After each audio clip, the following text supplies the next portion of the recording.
Okay, so once you have your chain, and you want your chain to be in multiples of 4, not multiples of 2. So make sure your ending number will be divisible by 4. So I have 24 stitches here, and I'm gonna make sure that this is my beginning stitch here. So 2, 4, 6, 8, 10, 12, 14, 16, 18, 20, 22, 24. Okay, so my beginning stitch is here.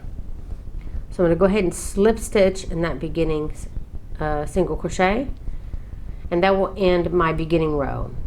Now for round 1, you want to chain 2, and then you want to double crochet, and by the way, this chain 2 will count as your first double crochet. Double crochet in all of your stitches all the way around. So go ahead and do that, and I'll see you when you get to the very end of your round. So when you reach the end of your round, you want to slip stitch in the beginning chain 2 to end your round 1. Now for round 2, you want to do a chain of 1 and front post double crochet onto that beginning chain 2 space. We're going to be doing front post double crochets and back post double crochets this round. If you don't know how to do a front post double crochet, it's just basically doing a double crochet on the post of your double crochet. Yarn over, pull up the post of the next double crochet and work a double crochet on it. That's a front post double crochet. Now you should have 2. One worked on your chain 2, and then one worked on the very first double crochet of the row.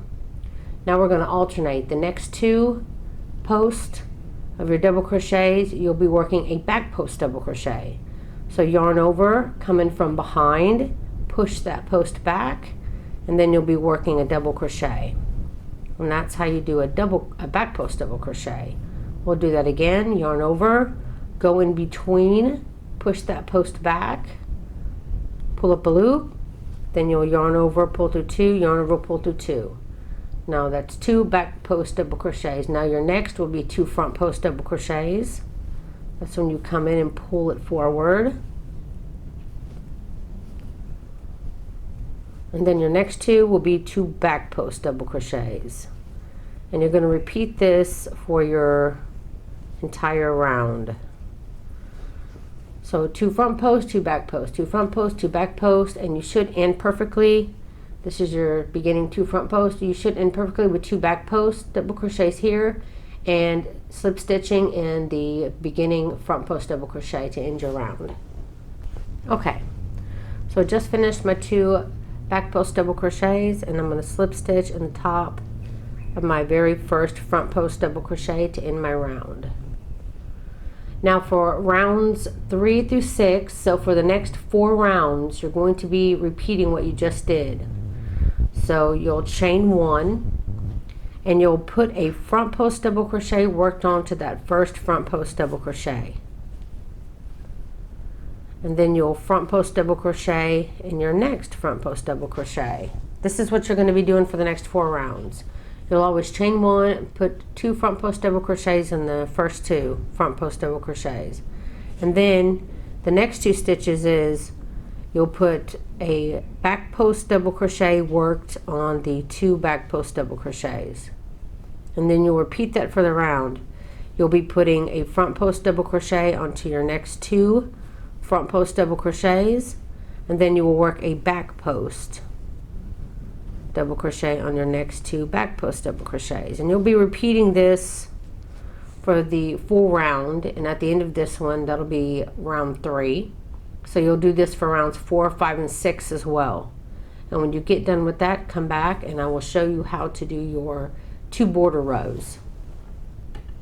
Okay, once you get done with rounds 3 through 6, and this is the shawl, or the poncho, sorry.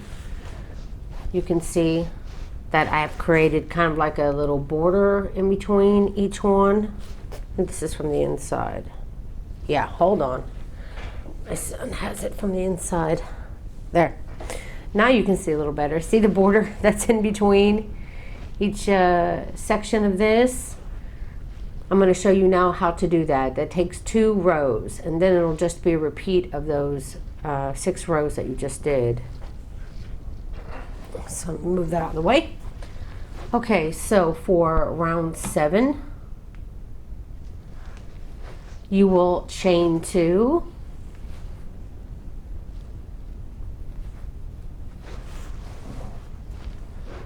so chain 2, and again you will want to double crochet in each stitch around. This chain 2 will count as your first stitch, so that one's in the first front post double crochet. So in your second front post double crochet of the round, you want to put a double crochet, and you'll put a double crochet in each stitch around. So go ahead and do that for round 7, and I'll see you when you get back up here at the end. Okay, at the end of round 7, you want to slip stitch in that beginning chain 2 to end your round. Now for round 8, you want to chain 1, and this time we're going to be doing back post double crochets just like we did down here through all our double crochets this round, starting with the chain 2. So you want to yarn over and do a back post on that beginning chain 2, and then you want to do a back post on all of your double crochets this for round 8,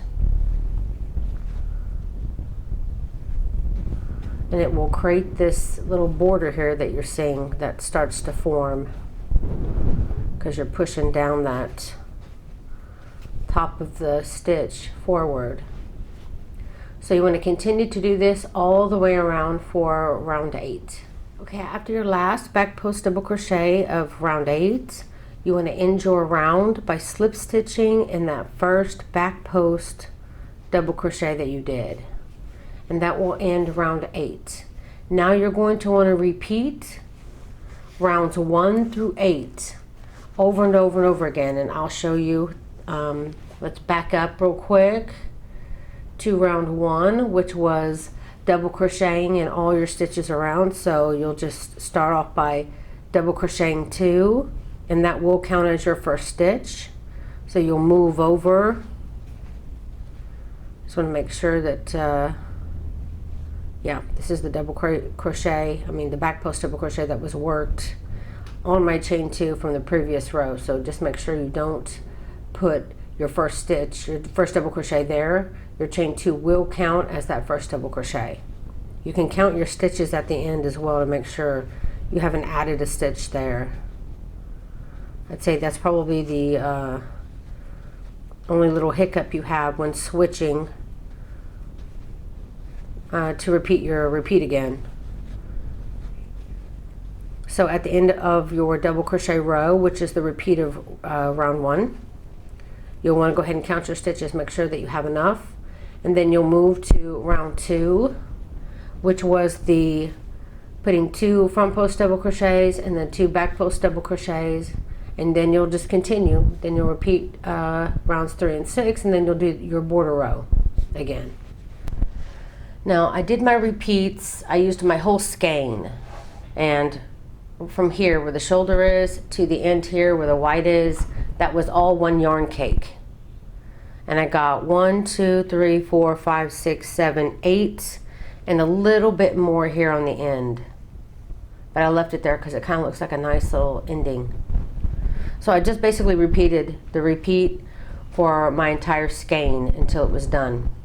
And I made a large size for myself because I'm a big woman. And I started with 180 single crochets, or single crochet foundation stitches is what I used for my original. But ending count was 180 stitches. And it measured 56 inches or 142 centimeters long. And then I, put it into a ring, and then I put it around my shoulders to make sure that it would fit all the way around me because it's a poncho. And that it is a multiple of 4. The stitch count is divisible by 4. And then you can go ahead and start this pattern for the whole thing. Now I have this pattern on my site for free where I shared the pictures that I took at the time when I was making it, because I was making this at a time that I wasn't really doing much work. I was just trying to get through a depression. So, but I did have enough mindset to take pictures, so feel free to go over there and use the pattern that I managed to write up for you. Now for the cowl, you'll notice that it goes from brown up to the opposite side, because I went ahead and I switched to the very bottom when I finished with my white here. I used my bottom stitches and attached my next skein as a border row. So this very first row is, I believe, back post double crochets, but I tried to stay normal so that it would look exactly the same. I started keeping it the same. And also you want to make sure when you're starting this top part that you won't be perfect, but try your best to match up, you know, align it as much as possible so that it looks like it's all one piece. So when you're attaching your next skein and you're starting your neck piece, just do your best to align the stitch pattern so that it looks even. And I did a total of this first brown one is the first one. So 1, 2, 3, 4, 5, 6, 7, 8. I did a total of 8. And as you can see on the last like 3 sections, it kind of goes out, or even the 4th section starts to go out. I start adding increases because I didn't want it to look like your head is in a tube sock and there's nothing hanging from your neck. So I wanted it to actually have a hood look where, you know, your head would be here and it'd hang down some. And it had an added bonus because when you're making your cowl, it's so long because it is a hood that you can actually kind of fold it in like this. You can fold it and then pull it down so it looks more like a cowl when it's on you. Fiddle around with it. I'm sure you'll find a way that it works for you.